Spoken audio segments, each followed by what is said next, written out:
Towson, Baltimore, and double all of them in the buyatoyota.com Audio Vault. The Orioles had the brooms broken out and the Yankees in town, and meanwhile there is a football team. Can you imagine, Luke, if they're the Caps did a facer to the Penguins, and the Orioles in last place. The Ravens would be the only thing we could talk about. Instead, we've got this excitement of hockey and certainly the intrigue of what the Orioles are going to be doing in the upcoming weeks. And I'll be writing my Dear Orioles series. But lo and behold, the little football team, the forgotten little football team, is still practicing out there. And I noticed that you had some kind words for number 5 and Joe Flacco on Thursday. Yeah, and we talked a little bit about this last week, but with so much attention on what happened with Lamar Jackson and the fake controversy over Joe not answering his text or calls, which was not really what happened at all. It was just a case of they didn't really talk, and that's not completely uncommon with Joe Flacco. But now that they're back on the field, going through voluntary OTAs, 2 weeks in the book now, they'll have one more week of OTAs, and then mandatory minicamp, gives us a chance to talk more about football, at least football in short, football without the threat of contact. How much is that worth? Not a whole lot, if we're being really honest. But that said, Joe Flacco, I think, looks healthier than he has in the last couple of years from a context of I think he's moving better than I've seen him move in a couple of years. And there's always some recency bias whenever you're talking about this because what someone looks like now is fresh in your memory compared to a couple years ago. But let's face reality. He's another year removed from the knee injury by all accounts, and we'll see if this continues. The back injury is behind him, and we saw even the second half of last year he looked a lot better, and that's why his numbers look better, and that's why the offense performed at a higher level. But he has thrown the football exceptionally well. Talking to a member of the organization last week, they clock all these players from a speed standpoint, and they say Joe Flacco is running as well as he has since early in his career, which, look, Joe was never Michael Vick, but he was a guy that if he got in the open field, wasn't a complete statue, could move around a little bit, and he's really gotten away from that, and I think the knee and certainly the back last year had a lot to do with that, but he has thrown the ball really well, and what's really stood out, and again, football in shorts, no threat of contact, and that applies for quarterbacks, wide receivers, any position on the field. He's thrown the deep ball as well as I've seen him throw it in quite some time. We know Joe has arm strength. That's never been in doubt, but anyone who's watched him throw the deep ball the last few years, the accuracy hasn't been there to the level that it needs to be. He's thrown some absolute darts that receivers have caught. He's thrown some absolute bombs that receivers haven't been able to catch for whatever reason. Well, the first text that came to me from inside the organization drafting Lamar Jackson is, we're going to see the best out of Joe, because Joe's not a quitter, Joe's a competitor. This will help Joe. Everyone said this will help Joe. And, I'm not shocked when I'm out in Vegas and it's 102 and I'm trying to sun myself at the pool and I look down on the phone and I see Luke saying, Flacco's throwing darts out here today. I'm like, well, yeah, that doesn't shock me. I'm a Joe guy. I've always been a Joe guy. Everybody knows that. Yeah, and, look, I don't like drafting Lamar Jackson strictly to motivate Joe Flacco, and I don't think the organization did that. Fair enough. Clear. But I'm not convinced they drafted him to be the next franchise quarterback either. So I think somewhere in the middle. You and I will disagree on that one. Okay. We've talked about that. And we'll continue to talk about that probably for the next couple years. But that said... But if he's going to the Hall of Fame, they did pass on him in 16, 22, and 25. So if he becomes Tom Brady, we can at least say that much, right? So Sure. but that said, sure. I didn't expect Flacco to roll over and play dead and just succumb to Lamar. I got enough money. I got a lot of kids. I'm going back to Philly. I got my ring. That's not Joe. As much as people want to throw out criticisms, and look, some of the criticism's absolutely fair. I've said on a number of occasions, especially going back to the middle of last year, where I was really wondering at that point, what was he bringing to the table? But that said, he's had injuries. He's had disruptions in the offseason. We've talked at length about this organization operating most of the time willingly with such a small margin of error on the offensive side of the ball. And I even went back and looked at this because I wrote a little bit about Michael Crabtree at WNST.net within the lens of the last few years. Go back to 2015. What did the Ravens do? They draft Rashad Perriman to be Torrey Smith's replacement. Gets hurt first day of training camp, doesn't play. 2016, Joe misses the entire spring coming back from the ACL reconstruction. Now, he was there for all of training camp. He still ended up building a pretty good rapport with Mike Wallace that year, but still, that's a challenge. That's still less than optimal conditions right there. And then, of course, last year, he misses all of training camp with the back injury, on top of Macklin not showing up until the second day of mandatory minicamp, so he wasn't around for the spring. They never built a rapport, and we saw Joe struggle mightily in the first half of the season. These aren't excuses. Joe needs to play better, and I think he understands that, and certainly the organization, even if you're not convinced they view Lamar Jackson as the quarterback of the future, at the very least, this sends a major message. So we understand that, but these are variables that have a real impact. So when you look at Crabtree now, when you look at John Brown and Willie Snead and the two tight ends they drafted, and the rookie wide receivers they took flyers on day 3, your hope is that everyone stays healthy and that Joe can start building a rapport with Michael Crabtree and John Brown and Willie Snead, and that the rookies can come along and contribute to some degree in year 1. You do that, then I think you have an offense that is at least trending upward and is at least in the, average category. And if you couple that with a defense that has a ton of continuity working for it this year, then I think you start talking about a team that can win 10 games, maybe 11 games, and certainly be in the playoff picture, and who knows what happens after that. But to bring it back to what we've seen the first 2 weeks of OTAs, knowing that it doesn't mean that much, you still rather see Joe Flacco throw the ball and look healthy rather than the alternative, and we've certainly seen that out in Owings Mills the last couple weeks. Luke Jones is on the line. He's Baltimore Luke out on Twitter, and Luke at WNST.net, running around with the Orioles, following up on the Ravens, trying to ignore the Caps while he watches the NBA playoffs as well. And, for the Ravens, the Alex Lewis experiment, and I ran into Alex on draft day, the day that Flacco avoided all the media that day while he threw T-shirts out into the crowd. The center position and this loss of Ryan Jensen, who I've also seen in Tampa. I actually saw him at Game 7 of the Stanley Cup Finals down there as well. He's turned into a little closet hockey fan, the guy from Colorado. But, meanwhile, we have the remnants of all of this and trying to figure out who's going to play where on the offensive line. And I don't know that it's a shocker that we saw this in late May, early June, right? But this isn't unprecedented. They like to tinker on that O-line. Yeah, this is experimentation season. I mean, it really is. I go back to last year, and you just mentioned Ryan Jensen, who we saw what happened, ended up having a really good season and ends up becoming the highest-paid center in the NFL. Now, we can certainly question whether that was a wise move for Tampa Bay from a financial and cap standpoint, but we saw him do the job. But last spring at this time, the Ravens, who had 3 weeks of OTAs, they had 1 week where Ryan Jensen was their starting center. Then the following week, it was John Urschel, who, of course, would retire a couple months later. And then we saw Matt Skura even, who at that point was much more of an unknown than he is now, having started in place of Marshall Yonder for so much of last season. But it really illustrates that this is the time of year that you play around with different combinations. You see what guys can do. There's always some unknown because it's not full contact, but from a technique standpoint, from a mental standpoint, certainly for a center who's calling out protections at the line of scrimmage, those are the things you want to see how a guy handles it. And, in the case of Alex Lewis, this is the first time that I could recall him working at center. We've talked about it at various points over the last 2 off seasons, and I think certainly it makes sense from a standpoint of, I don't think anyone's just going to hand Matt Skura the job. I think most people have considered him to be the early favorite, at least going into spring workouts, but why not take a look at Lewis? I asked Harbaugh about the perception that you often hear because center is such a position where you need to have bend and a low center of gravity. Alex Lewis is 6'6". That's unconventional for a center.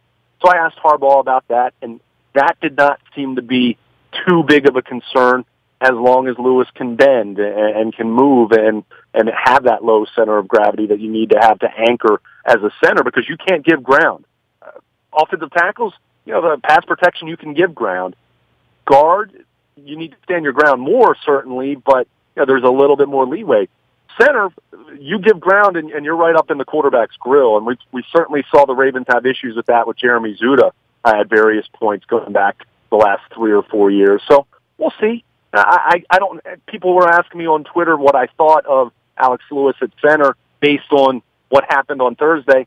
I can't really say that I had a strong opinion about it because, again, they're practicing in shorts and they're not going full contact. But it's intriguing from the standpoint of they've at least put it into practice now. We've talked about it. Harbaugh's kind of said at a couple different times in the past, yeah, Alex Lewis could maybe play center. But to my recollection, and I'm out there as much as anyone as far as practice is open to the media, that's the first time I really recall him working at center. And certainly first time I've seen him lining up as the first-team center with the starting offense. So we'll see what next week looks like, but I'll just throw it out there. Last week, the first week of OTAs, they had Lewis working at left guard. Skura was at center. Illuminor was filling in for Marshall Yonder at right guard, and they had James Hurst out at right tackle. But another wrinkle to the Alex Lewis center thing I just want to throw out there, it allowed Hurst to play left guard, and guess who they had at right tackle? Orlando Brown Jr., the rookie. So interesting to see how it works out, and certainly not going to draw too many conclusions based on the second week of OTAs, but it just illustrates how much the Ravens are willing to try some different things out, and why shouldn't you in late May and early June? You know, one of the smartest people that I talk to about offensive lines is Brian Baldinger, right? And, you know, Baldinger comes in here every 8-10 weeks and does the show 5-6 times a year. And the last time he was on, all he could talk about was Marshall Yonder, and that's his offensive lineman's heart, and saying, they get Yonder back, they'll be fine, but they need to get Yonder back. They need to get Yonder back. And I think that's one thing that did not reflect well upon Joe, upon the running game, upon the passing game, upon any of it, quite frankly. And probably reflects really well upon Ryan Jensen, quite frankly, right? That he went and got himself all this money while playing out there without Marshall Yonder, right? And the question would be, I don't think there's any question about Marshall's heart, his desire, his want. He's got a lot of tread on the tire as well. What we're going to see from him this year, whether he can go back to being not a Hall of Fame player, but, you know, among the better guys in the league, a Pro Bowler, where he doesn't look like a shadow of his former self, because this is usually the time of the career when that happens after an injury, and you're coming back from that kind of an injury at this point in his career. He's never done that before.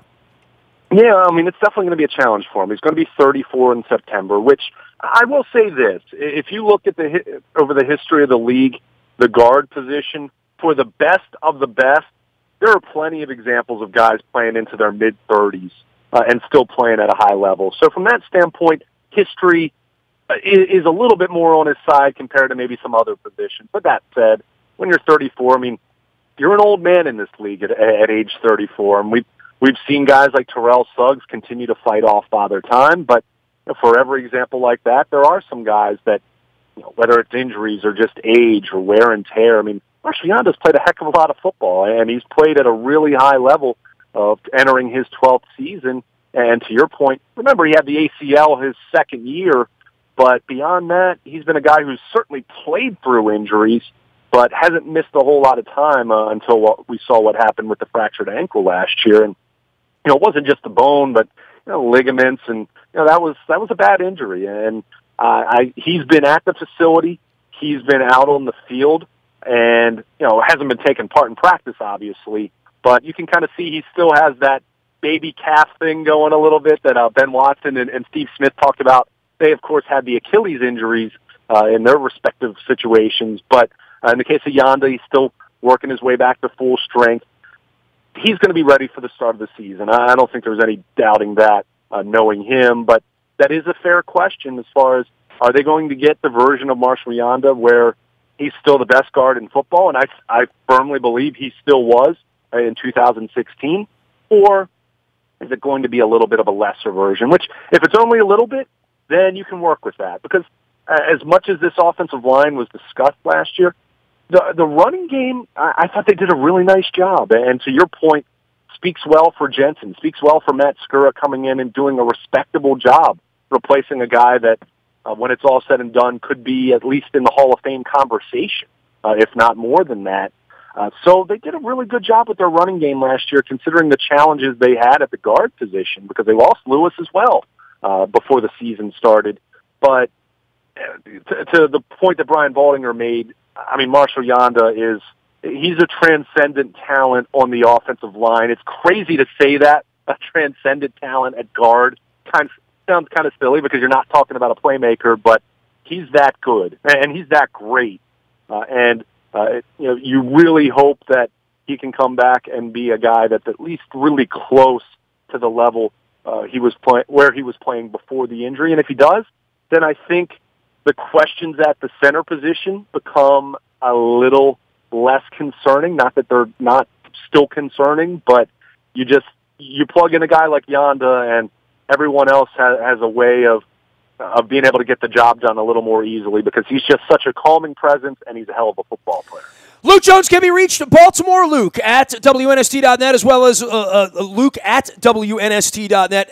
Anything else that we need to know about the Ravens at this point? Anything sort of weird or any other wrinkles out there? I guess the question's going to be once they start really throwing the football around the 1 week they're going to do that. OTAs are nice, mandatories, that's fine. Where's Terrell Suggs in all this? Where are the veteran guys? The new spirit? I saw the Crabtrees and the John Browns getting quoted and whatnot. Tavon Young's another guy that we looked at as a real guy until he got injured last year. I mean, they have some bonus guys coming back that fans have forgotten about. Marshall Yonder. Fans have forgotten about the guys who didn't play last year, right?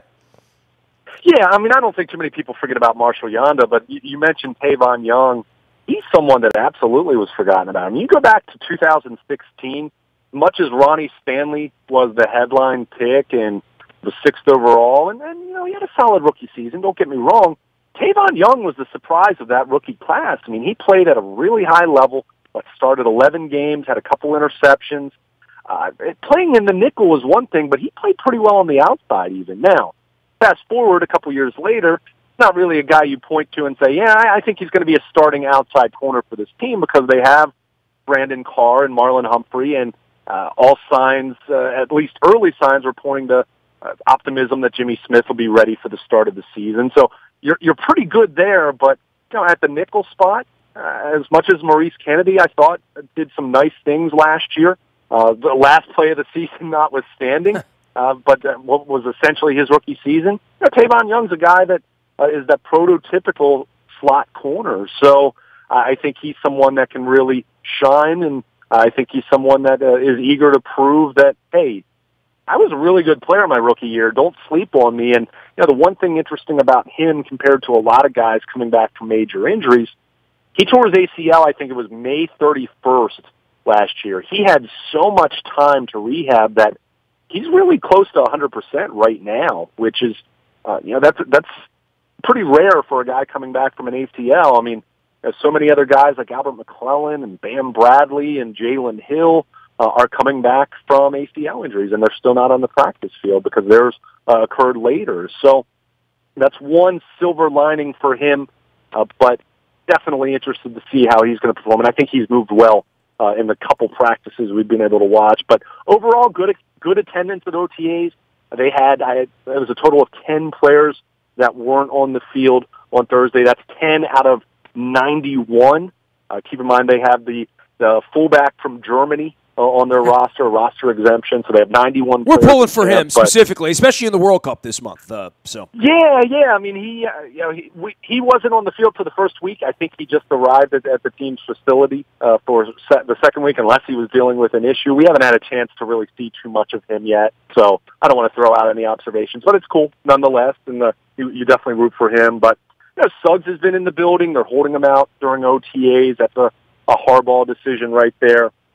For the most part, guys coming back from injuries are in a good place, either on track to be ready for the start of training camp or fairly soon thereafter.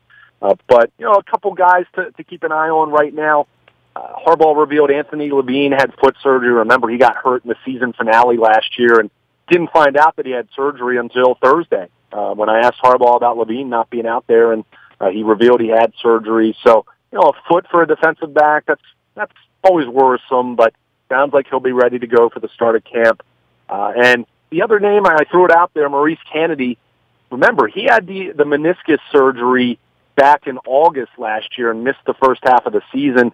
He's dealing with some knee soreness. Now, I haven't been able to confirm that it's the same knee that he had last year, but this has been an issue for him, being able to stay on the field and stay healthy. And I guess the good news is Pavan Young's back on the field in case he's going to have issues staying healthy. But that's the one area. Corner's the one area, after guys like me complained about that for the longest time, their depth is very deep at that position, and you knock on wood that it continues that way, but they certainly have a collection of corners that you feel pretty good about. So, boy, it took you about 5 different drafts and 3 summers and 4 off seasons of beating them up about that, right? I mean, you were Mr. We don't have enough guys in the secondary. Yeah, and it was kind of that and wide receiver. I've always complained about wide receiver as well, and we'll still complain about that probably. Well, that's because you've seen the output here in recent years. Much like seeing Willie Gaston play and, seeing guys running around against Tom Brady up there with a 2-touchdown lead a couple of years ago. In the last game they've played that really mattered. Yeah, so, that's been 4.5 years ago now, right? Yeah. So those are the major developments. And the other one, which there had been some discussion, not among coaches or the organization, but just because of the timetable and understanding that he's seeking a long-term deal, there had been some, at least pondering from fans and media if C.J. Mosley would be there for voluntary OTAs. Now, last week, rolled his ankle a little bit. They held him out just to be careful. He was on the field practicing on Thursday, so he's in the building. He's been there, despite not having a long-term extension just yet. C.J. Mosley on the field, which, hey, if there are guys that I can totally understand skipping OTAs, it's those veteran players that are in the last year of a contract and don't want to put themselves in harm's way. I can understand that, but CJ's out on the field and practicing, and no updates as far as if they're closer to an agreement at this point. But at the very least, he's out there running around with this defense. All right, Luke's going to take a breather. He's going to watch some baseball. He's going to report on some football. He's going to watch some basketball. And you're not avoiding. I kid you about the hockey thing because you're not a hockey guy. You're not versed in the war and the exit velocity of hockey. But it is fun, right? I mean, you're having a good time with this, right?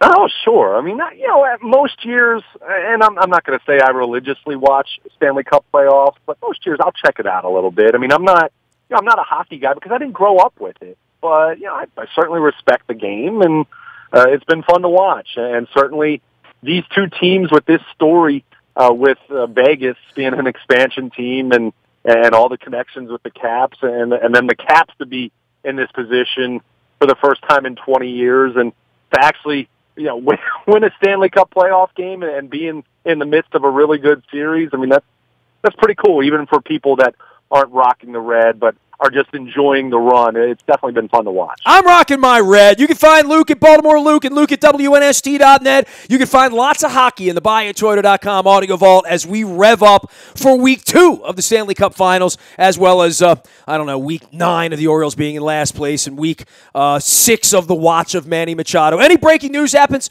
first on the WNST Tech Service, all brought to you by our friends at Coons Ford of Security Boulevard. Dennis and I even get Dennis watching hockey around here, which is good. Nasty at WNST.net finds me. I'm on Facebook, Twitter, LinkedIn, Snapchat, Instagram. We are now streaming live on our Facebook as well as our YouTube WNSTV channel now that I have bandwidth and I'm back in the studio and not broadcasting from some big castle in some big fortress in some city where there's all sorts of drugs and temptations and all sorts of vices. It's Sin City. I'm back next week for Game 5. I am Nestor. We are WNST.net, AM 1570, and WNST Towson, Baltimore. And we never stop talking Baltimore sports.